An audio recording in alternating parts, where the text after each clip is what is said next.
ધાર્મિક ગ્રંથોમાં ગાયને માતા માનવામાં આવે છે। ગાયની દેવી લક્ષ્મી, પૃથ્વી અને અન્નપૂર્ણાનું સ્વરૂપ માનવામાં આવે છે। ગાયની પૂજા કરવાથી પાપોનો નાશ થાય છે, પુણ્યની પ્રાપ્તિ થાય છે અને પરિવારમાં સુખ, સમૃદ્ધિ અને શાંતિ પણ રહે છે। પરંતુ વૈદિક યુગમાં ગાયને સૌથી મોટું ધન માનવામાં આવતું હતું। તેની પાછળનું કારણ શું છે? શું તે આપને ખબર છે? ચાલો જાણીએ। ઋગ્વેદ, અથર્વવેદ અને મનુસ્મૃતિમાં ગાયને બધા દેવતાઓનું નિવાસસ્થાન તરીકે વર્ણવવામાં આવ્યું છે। એવું માનવામાં આવે છે કે ગાયના શરીરમાં 33 કરોડ દેવી દેવતાઓ નિવાસ કરે છે। તેથી ગાયની સેવા અને પૂજા કરવી એ દેવતાઓની સીધી પૂજા કરવા જેવું છે। જ્યોતિષશાસ્ત્ર અનુસાર જો કોઈની કુંડળીમાં રાહુ, કેતુ અથવા શનિ, સાડાસાતીનો પ્રભાવ કે પિતૃદોષ હોય તો ગાયની સેવા અને પૂજા કરવાથી આ દોષોનું શમન થાય છે। ખાસ કરીને સોમવાર, ગુરુવાર અને અમાવસ્યાના દિવસે ગાયની રોટલી, ગોળ અને લીલો ચારો ખવડાવવો ખૂબ જ પુણ્યશાળી માનવામાં આવે છે।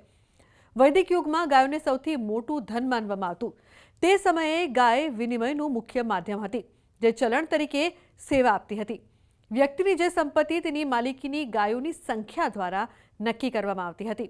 પહેલાના સમયમાં એટલા માટે પણ ગાયોને સૌથી મોટું ધન માનવામાં આવતું।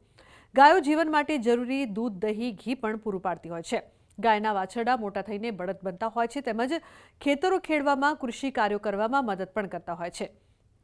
એવું માનવામાં આવે છે કે દરરોજ સવારે ગાયની રોટલી કે ચારો ખવડાવવાથી ઘરમાં ધન, ભોજન અને શાંતિ વધે છે।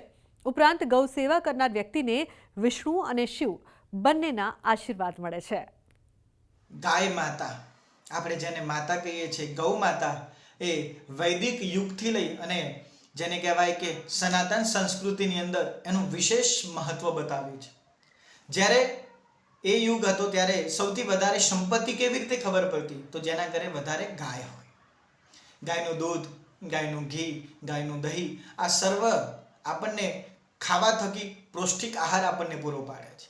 ગૌ માતા થકી જ આજના સમયમાં પણ મોટી મોટી બીમારીઓ ગાયના ઘી થકી એનો આરોગવાથી, પંચકર્મ કરવાથી મૂળમાંથી નાશ થાય છે।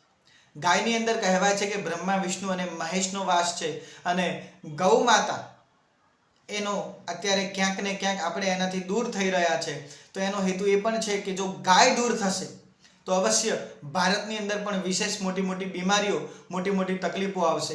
એટલે ફરીથી આજના સમયમાં ગૌને પણ આપણે જાગૃત કરીએ, ગૌ માતાને પણ લોકોને જાગૃત કરી અને સેવા કરી ફરીથી પુનઃ વિશેષ ઉત્થાન કરીએ। જેને કહેવાય જો ગૌ માતા બચશે તો અવશ્ય જે પહેલાના યુગમાં જે બીમારીઓ ઓછી હતી એ જ પ્રમાણે બધી બીમારીઓમાંથી મુક્તિ મળશે। અને યજ્ઞની અંદર તો વિશેષ કરીને આપણે ગાયનું જ ઘી વાપરીએ છીએ અને કોઈ પણ કાર્ય હોય, જ્યાં યજ્ઞ હોય કે કોઈ પણ પંચકર્મ સ્થિતિ હોય, ત્યાં ગૌનું જ બધું માનવામાં આવે છે। અને સાયન્ટિફિક રિસર્ચ પણ થયું છે કે બધા જ પ્રાણીઓમાં ગાય છે એને માતા સમાન ગણવી જોઈએ। તો આજના મારા આ અહેવાલમાં બસ આટલું। ફરી મળીશું એક નવી અને મહત્વપૂર્ણ જાણકારીની સાથે, પરંતુ આ વિડીયોને આપ ખાસ લાઇક કરજો અને વધુમાં વધુ શેર પણ કરજો। નમસ્કાર।